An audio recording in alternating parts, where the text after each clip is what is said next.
एक गरीब औरत की झोपड़ी है, छोटे छोटे बच्चे हैं, पैसे नहीं है, झोपड़ी से लग कर एक हवेली है, तिजोरियों में पैसे भरे हैं। सेठ साहूकार ने तिजोरी खोली, पैसा लिया, चले गए। 4 किलो मटन हवेली के चूल्हे पर मटन की हांडी चढ़ी है। गोश्त की बोटी ने जब जोश में अपना रंग रंगा, महक दूर तक गई। दूर तक जब महक गई तो पड़ोस में गरीब की झोपड़ी भी तो थी, उसके छोटे छोटे बच्चे भी तो थे। बच्चों को क्या मालूम अमीरी किसे कहते हैं, गरीबी क्या होती है। माँ को पकड़कर छोटे छोटे बच्चे कहते, अम्मी चाचा के घर में गोश्त बना है, मेरे घर क्यों नहीं बनता? मैं भी तो गोश्त खाना चाहता हूं, मैं भी तो पुलाव का शौक रखता हूं, मेरी भी तो तबीयत है अम्मी की बिरयानी मिले। माँ छोटे छोटे बच्चों को क्या समझाए कि वहां जो गोश्त बन रहा है बेटा, उस हवेली की तिजोरी में पैसे हैं जी, और तू जिस गरीब के घर में पैदा हुआ है, तकिया के नीचे भी चवन्नी नहीं मिलती। क्या समझाए वो, क्या समझाए? डांट कर, डपट कर, समझा कर, बुझा कर अपने बच्चे को सुला देती है। उधर से मालिक आया, हवेली में दाखिल हुआ, अपनी बीवी से कहता है, सुनो जी, सुनो जी, जरा 4 बोटी, मुझको 2 ही किलो गोश्त लेना था, मगर मैंने 2.25 किलो लिया है। मैंने 2.25 किलो लिया है। 5-6 बोटी निकाल कर कटोरे में रख कर जरा मेरे हाथों में तो दे दो, हवेली की सीढ़ी से उतर कर गरीब की झोपड़ी तक पहुंच जाओ।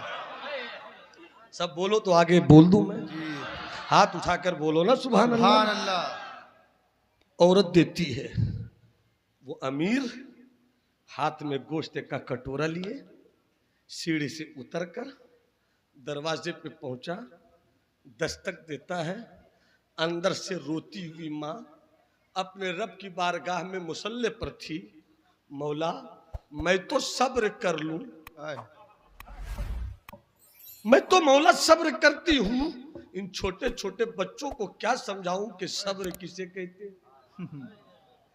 मौला तू ही करीम है, तू ही कारसाज है, मेरे छोटे छोटे बच्चों का दिल खिलौने से भी नाजुक है, टूट ना जाए मौला। अपने करम के हाथ से हमारे बच्चों की चाहत के दिल के खिलौने को संभाल ले, संभाल ले मौला।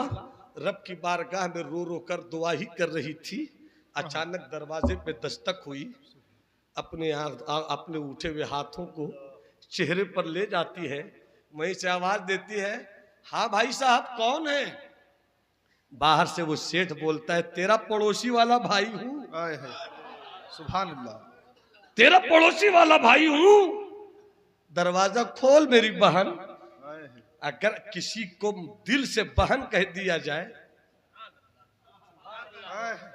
और कोई अपने आप को किसी औरत का दिल से भाई बना दे, तो वो भाई बहन के रिश्ते में शराफत साथ साथ चलती है, पाक दामनी साथ साथ चलती है।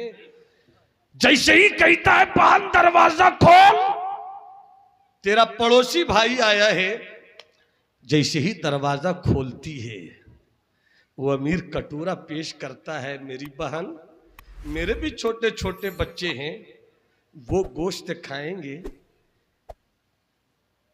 तेरा बेटा भी तो मेरा ही बेटा है। सुभान अल्लाह, मेरा बेटा खाए, मेरे पड़ोसी का बच्चा नहीं खाए, ये तो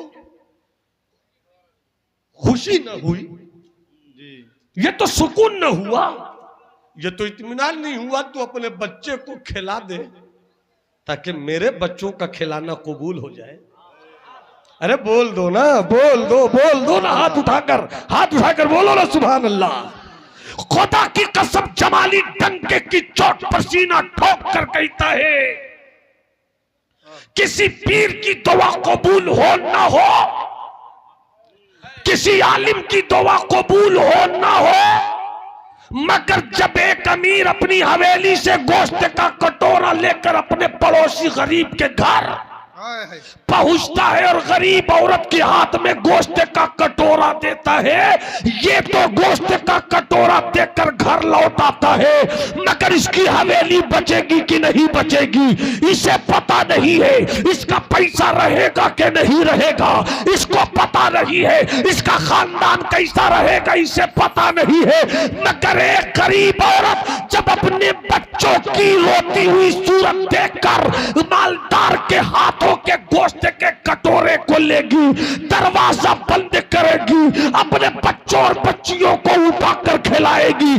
जब बच्चे मुस्कुरा कर खा लेंगे तब ये माँ हाथ उठाकर कहेगी मौला मेरी झोपड़ी रहे न रहे, अमीर की हवेली सलामत रहे, अमीर का खानदान सलामत रहे, अमीर के बच्चे सलामत रहे। क्या बात है, सुभान अल्लाह, सुभान अल्लाह, नारे तकबीर, नारे रिसालत, नारे रिसालत।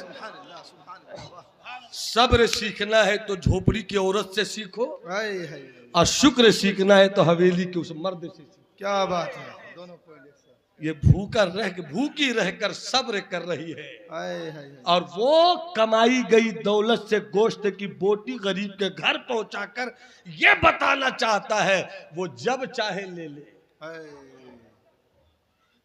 वो जब चाहे ले ले। ले ले। इसलिए मौला तेरे कहर से बचते हुए तेरी रहमत को आवाज दे। जी, बंदगी चीज, बंदगी किसे कहते हैं?